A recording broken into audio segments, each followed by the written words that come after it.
महादेव कहते हैं कि कार्तिक मास के कृष्ण पक्ष की चतुर्थी को करवा चौथ का व्रत रखा जाता है। इस दिन सुहागिन महिलाएं अपने पति की दीर्घ जीवन की कामना हेतु ये व्रत करती हैं। फिर रात्रि को चंद्रमा को अर्घ देकर कथा सुनती हैं और फिर पति का आशीर्वाद लेकर भोजन ग्रहण करती हैं। आज की इस वीडियो में हम आपको करवा चौथ की कथा सुनाने जा रहे हैं, तो चलिए कथा शुरू करते हैं। नमस्कार। बहुत समय पहले की बात है। किसी गांव में एक साहूकार रहता था। उसके 7 पुत्र और एक पुत्री थी। एक बार कार्तिक मास की कृष्ण पक्ष की चतुर्थी यानी करवा चौथ के दिन साहूकार की पत्नी सहित 7 बहुएं और उसकी बेटी ने करवा चौथ का व्रत रखा। फिर जब शाम हुई तो साहूकार के बेटे खाना खाने बैठे तो उन्होंने अपनी बहन से कहा, बहन अब शाम हो गई है, आओ खाना खा लो। तब उसकी बहन ने कहा, नहीं भैया, आज मेरा करवा चौथ का व्रत है और अभी चांद भी नहीं निकला है। चांद निकलने पर उसे अर्घ देकर ही आज मैं भोजन करूंगी। यह सुन 7 भाई मायूस हो गए, क्योंकि वे सभी अपनी बहन से बहुत प्रेम करते थे और बहन को भूख से व्याकुल नहीं देख पा रहे थे। फिर सभी भाई गांव के पास वाली पहाड़ी पर गए और वहां उन लोगों ने एक दीपक जलाकर रख दिया और फिर सभी घर आकर बहन से बोले, देखो बहन, चांद निकल आया है, अब अर्घ देकर तुम खाना खा सकती हो। भाइयों की बात सुनकर साहूकार की बेटी ने अपनी भाभियों को बुलाया और उनसे कहा, देखो भाभी, चांद निकल आया है, आओ हम सभी अर्घ देकर भोजन कर लें। किंतु वे अपने पतियों की करतूत जानती थीं। उन्होंने कहा, बाई जी, अभी चंद्रमा नहीं निकला है, तुम्हारे भाई चालाकी करते हुए अग्नि का प्रकाश छलनी से दिखा रहे हैं। किंतु बहन ने भाभियों की बात पर ध्यान नहीं दिया और भाइयों द्वारा दिखाए प्रकाश को ही अर्घ देकर भोजन करने बैठ गई। किंतु जैसे ही पहला कौर खाया, उसे छींक आ गई। फिर उसने मन में सोचा कि शायद दिन भर भूखी थी, इसी कारण शायद छींक आ गई। परंतु छींक शांत होने पर जब उसने फिर खाना शुरू किया तो उसमें बाल निकल आया और फिर थोड़ी देर बाद उसके ससुराल से समाचार आया कि उसका पति बीमार हो गया है और उसे जल्द से जल्द आने को कहा है। उधर जब उसकी माँ को ये बात पता चली, अपनी बेटी को विदा करने के लिए साड़ी निकालने लगी तो उसमें भी अपशकुन होने लगा। जब भी वो साड़ी निकालने के लिए बक्से में हाथ डालती, उसे या तो काली या फिर सफेद साड़ी ही मिलती। काफी देर तक यही सिलसिला चलता रहा।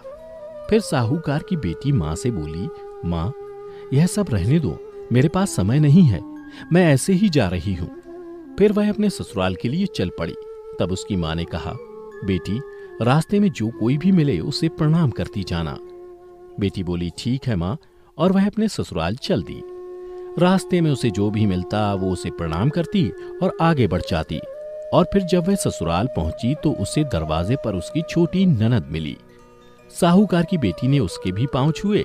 तब उसने अपनी भाभी को आशीर्वाद दिया, सदा सौभाग्यवती रहो, पुत्रवती हो। उसके बाद जब वह घर के अंदर गई तो उसने देखा कि उसके पति का शव आंगन में जमीन पर रखा है और उसे अंतिम संस्कार के लिए शमशान घाट ले जाने की तैयारी हो रही है। फिर वो पति के शव के पास गई और शव से लिपटकर जोर जोर से रोने लगी। उसके बाद जैसे ही लोग उसके पति को ले जाने लगे तो वो चिल्लाते हुए बोली, मैं अपने पति को नहीं ले जाने दूंगी, और जिद करने लगी।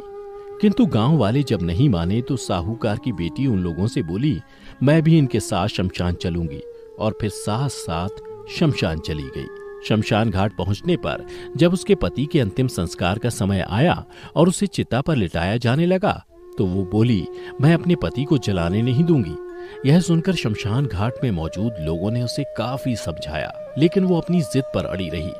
तब गांव वाले आपस में बातें करने लगे कि ये कैसी महिला है जो पहले तो अपने पति को निगल गई और अब उसे मुक्ति भी नहीं मिलने दे रही। इन बातों का भी साहूकार की बेटी पर कोई प्रभाव नहीं पड़ा और वो अपने पति के शव को लेकर वहीं बैठी रही। तब गांव वालों ने निर्णय किया कि इसे यहीं छोड़ दिया जाए और इसके रहने के लिए एक छोटी सी झोपड़ी बनवा दी जाए। फिर गांव वाले अपने अपने घर वापस लौट आए। उधर साहूकार की बेटी अपने पति के शव को लेकर वहीं रहने लगी और पति को जीवित करने के लिए हर चौथा का व्रत करने लगी। चौथ के दिन वो पूरे दिन व्रत रखती और फिर शाम को चंद्रमा को अर्घ देती और ज्योति जलाती और चौथ माता से प्रार्थना करती कि वह उसके पति का जीवन लौटा दे। इसी तरह कई चौथ आए।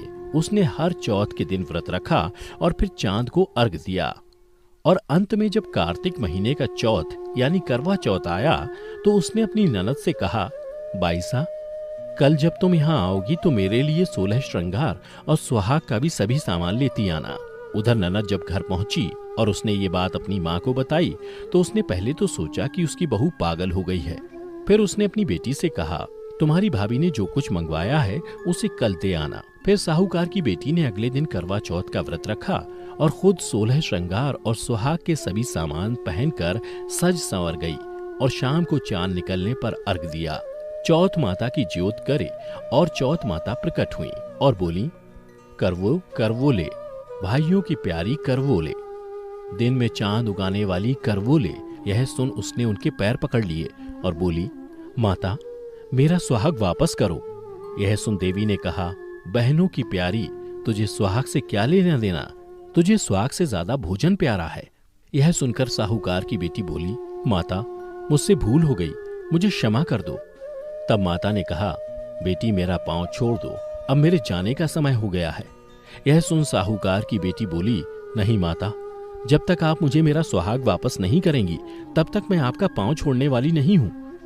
इसके बाद माता के बार बार कहने पर भी जब उसने उनके पांव नहीं छोड़े तब चौथ देवी बोली, बेटी, क्या तुम अपने सुहाग का सारा सामान मुझे दे सकती हो?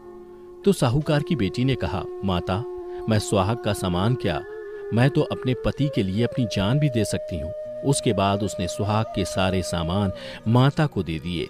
फिर माता ने अपनी आंखों से काजल निकाला, नाखूनों से मेहंदी निकाली, मांग से सिंदूर निकाला और फिर उन्होंने अपनी अंगुली उसके पति के मुंह में दे दी।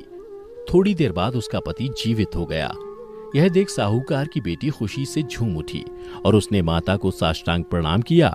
फिर चौथ माता जाते जाते उसकी झोपड़ी को महल में बदल दिया। उधर देर रात जब उसकी ननद उससे मिलने आई तो उसने देखा कि वहां झोपड़ी की जगह महल बन गया है। यह देख उसे बड़ा ही आश्चर्य हुआ। फिर वह डरती डरती उस महल के अंदर गई जहां उसने देखा कि उसका भाई जीवित हो गया है। फिर साहूकार की बेटी की नजर जब अपनी ननद पर पड़ी तो वह दौड़कर उसके पास आई और बोली, देखो बाईसा, आपके भाई जीवित हो गए।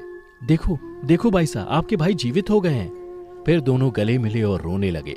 उधर जब उसकी ननद घर आकर माँ से बोली कि माँ, भाई जिंदा हो गया, तो उसकी माँ बोली, बेटी, लगता है तुम भी अपनी भाभी की तरह पागल हो गई हो। यह सुन बेटी बोली, नहीं माँ, मैंने देखा है, भाई सच में जिंदा हो गए हैं और भाभी ने आपको गाजे बाजे के साथ आने को कहा है। और उसके बाद सभी घर वाले गाजे बाजे के साथ अपने बेटे को लेने पहुंचे और वहां पहुंचकर जब साहूकार की बेटी की सास ने देखा कि सच में उसका बेटा जिंदा है तो वह अपनी बहू के पैर छूने लगी। यह देख बहू बोली, माँ, आपका बेटा वापस आ गया है। सास बोली, बेटी, तुम धन्य हो।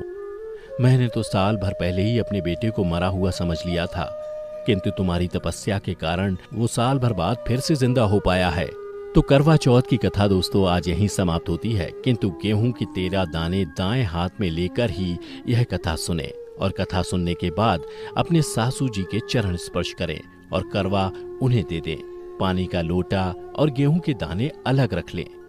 रात्रि में चंद्रोदय होने पर पानी में गेहूं के दाने डालकर उसे अर्घ दें, फिर भोजन करें। तो दर्शकों, उम्मीद करता हूं कि आपको हमारी ये कथा पसंद आई होगी। अगर पसंद आई हो तो इसे ज्यादा से ज्यादा लाइक और शेयर करें। साथ ही अगर आप हमारे